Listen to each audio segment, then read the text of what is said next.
Good morning everyone, সবাই কেমন আছো? আমি অর্চিতা, আমার একটা নতুন ব্লগে সবাইকে অনেক ওয়েলকাম। আচ্ছা, মেয়েদের কি স্বপ্ন দেখতে নেই? অবশ্যই দেখতে হয়। এমন স্বপ্ন দেখো যেন সেটা হয় আকাশ ছোঁয়া, তবেই তুমি সেই স্বপ্ন পূরণের জন্য আপ্রাণ চেষ্টা করবে। হ্যাঁ, এটা সত্যি যে স্বপ্ন সবাই দেখে, কিন্তু পূরণ হয় কজনের। পরিস্থিতির কারণে অনেক মেয়েদেরকে পিছিয়ে যেতে হয়, তবে হাল ছাড়লে কি হবে? একদমই না। তোমাকে তোমার লক্ষ্যে পৌঁছানোর জন্য আপ্রাণ চেষ্টা করতে হবে।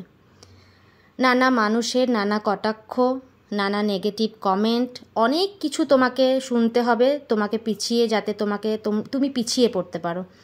কিন্তু সেই কথাগুলোকে অগ্রাহ্য করে তোমাকে সামনের দিকে এগিয়ে যেতে হবে, তাদের কথা ভেবে, যারা তোমার পাশে আছে, যারা তোমাকে ভালোবাসে, আর যারা সবসময় বলে যে তুমি এগোও তোমার স্বপ্নর দিকে, কিন্তু থেমে গেলে হবে না।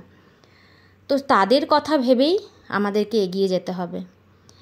আমি একটা কথা মানি যে যদি তুমি সৎ পথে থাকো, তুমি কোনো ভালো কাজ করো, তাহলে হয়তো তোমার স্বপ্ন পূরণের পথে কেউ বাধা হয়ে দাঁড়াতে পারবে না।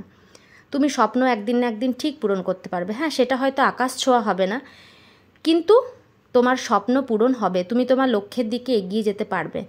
মানুষের কথা শুনে তুমি যদি পিছিয়ে পড়ো, তুমি জীবনে কোনোদিনও উন্নতি করতে পারবে না। তাই এমন মানুষদেরকে ইগনোর করো যারা তোমাকে নিচে নামাবার জন্য চেষ্টা করবে। যারা তোমার পাশে আছে তাদের দিকে তাকিয়ে তোমাকে সামনে